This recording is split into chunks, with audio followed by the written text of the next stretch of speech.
Johnny Tremain, A Story of Boston in Revolt by Esther Forbes.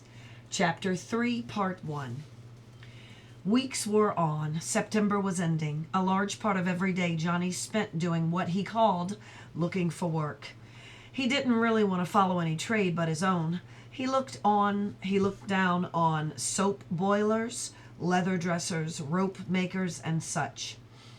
He did not begin his hunt along Hancock's Wharf and Fish Street, where he and his story were well known, and the masters would have been apt to employ him from pity. He went to the far ends of Boston. Mr. Lapham had told him to stand about and watch the different artisans at their trades until he was sure it was work he could do. Then he was to address the master politely, explain about his bad hand, and ask to be taken on. But Johnny was too impatient, too unthinking, and too scornful. He barged into shop after shop along the great wharves, and up and down Cornhill and Orange, Ann and Ship Streets, Dock Square, King and Queen Streets. Did the master want another boy? Keeping his hand hidden in his pocket.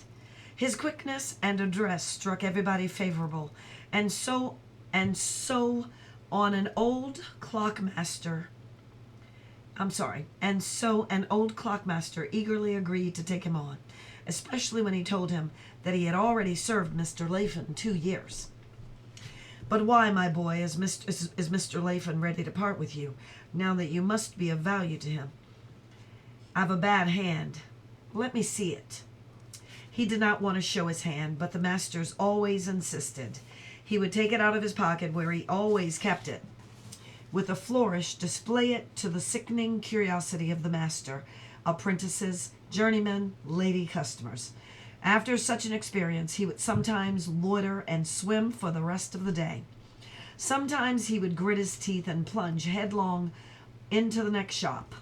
He rarely bothered to look at the signs over the doors, which indicated what work was done inside: a pair of scissors for a tailor, a gold lamb for a wool weaver, a basin for a barber, a painted wooden book for a bookbinder, a large swinging compass for an instrument maker.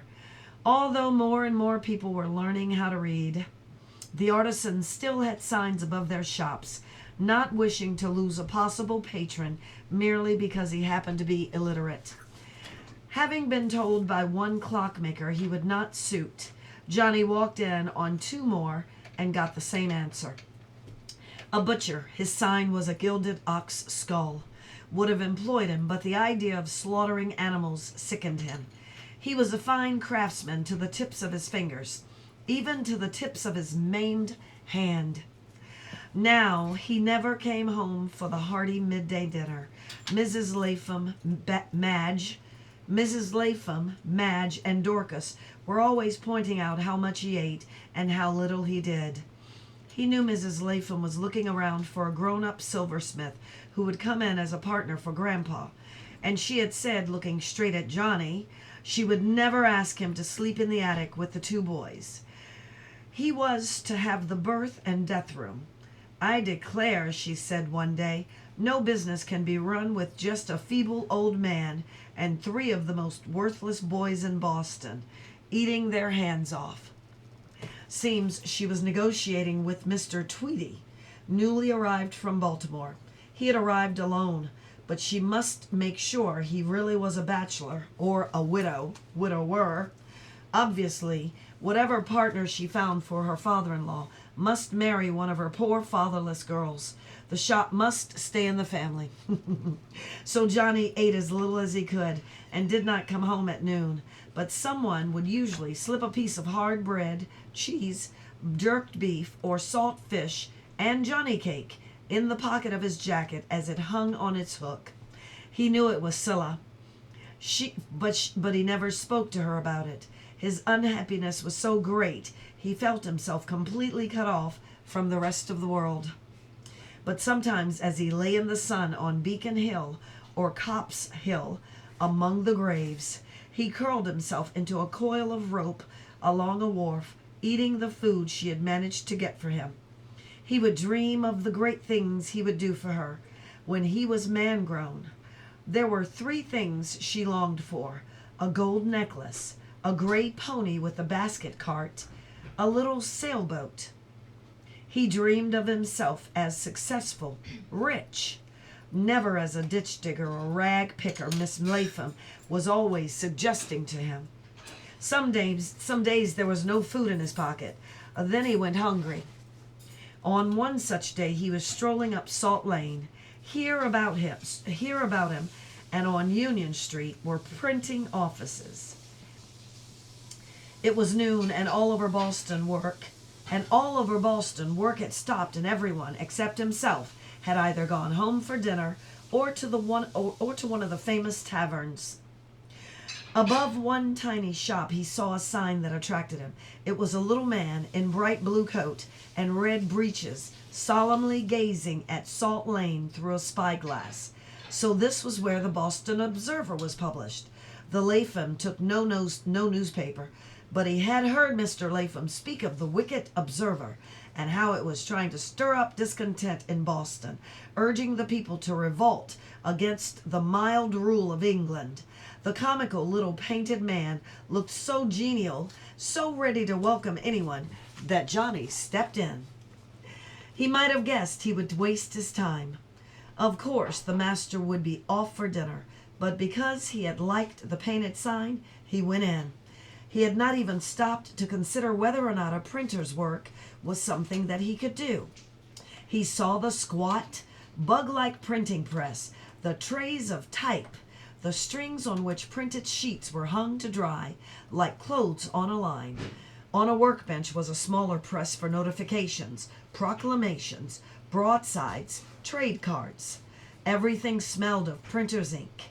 A boy larger than himself and probably a few years older was standing at a counter talking with a stout market woman in a frayed red skirt. Her pig had strayed from her yard. She wished to advertise it. The boy wrote down what she said. Lost, a spotted sow, from Whitebread Alley. The boy repeated. She was the dearest pig, said the woman. Would come for a whistle like a dog. My children taught her to play dead pig. We don't even think to eat her. Only her increase. We called her Myra. The boy did not write that down. He lifted his dark face, indolent dark eyes. The lashes flickered. He was interested. Was she hard to teach, ma'am? Oh, no, pigs are clever. I never knew that. How do they compare with dogs? Then the old lady began to talk. She talked about pigs in general and her Myra in particular. The printer's boy, unruffled, unhurried, heard her through. He was tall and powerfully built. There was something a little sluggish in his casual movements, in his voice, almost as though he was saving himself for emergencies, not wasting himself on every casual encounter. The woman was delighted with so good a listener and his few intelligent questions. Johnny, standing at the door, forgot his own errand. He had no idea that either pigs or market women or old market women could be so interesting.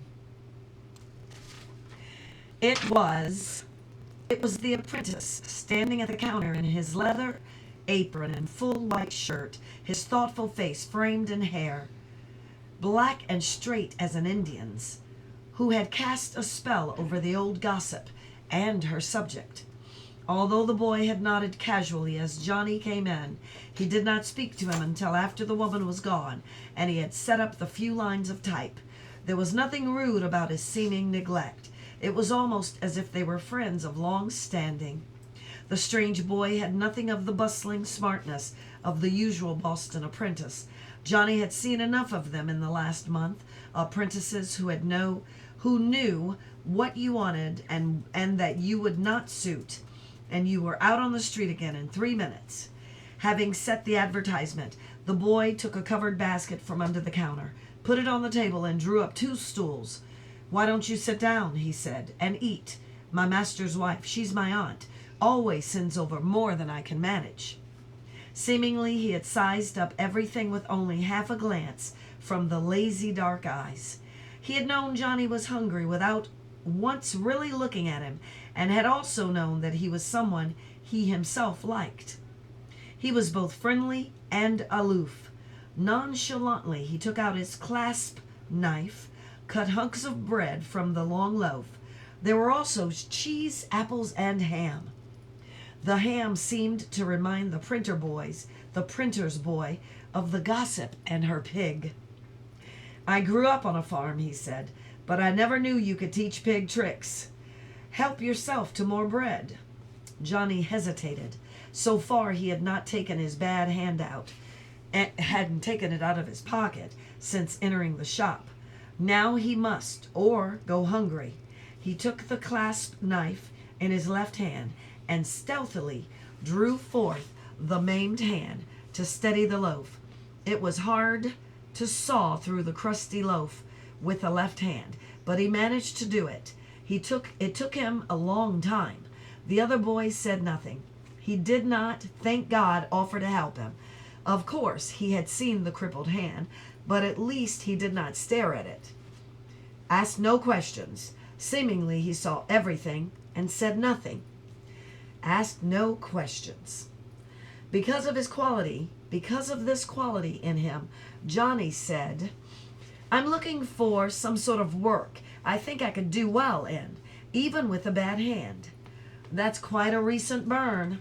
It was the first intelligent remark any man, woman, or child had made about Johnny's hand in any shop he had been in. I did it last July. I was apprenticed to a silversmith. I burned it on hot silver. I see. So everything you are trained for is out? Yes. I wouldn't mind so much being a clockmaker or instrument maker, but I can't and I won't be a butcher nor a soap boiler. No. I've got to do something like, or the dark boy put the question to him. He had not been able to ask himself. Or what? Johnny lifted his thin, fair face. His lips parted before he spoke. I just don't know. I can't think. Apparently the printer's boy did not know either. All he said was, more cheese? Then Johnny began to talk. He told all about the Laphams and how he somehow couldn't seem even to thank Scylla for the food she usually got to him. How cross and irritable he had become. How rude to people who told him they were sorry for him. And he admitted he had used no sense. He had used no sense in looking for a new job. He told about the burn, but with none of the belligerent arrogance with which he had been answering the questions kind people had put to him. As he talked to Rab, for the boy had told him this was his name.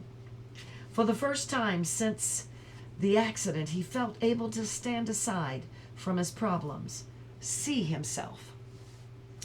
Mr. Lorne, Rab's uncle by marriage, came back. He was a scholarly young man with a face as sharp and bright as a fox's. Rab did not immediately spring into action to make a good show of his industry before his master. He had none of the usual, yes, sir, no, sir, please, sir. He went on calmly eating his bread and cheese.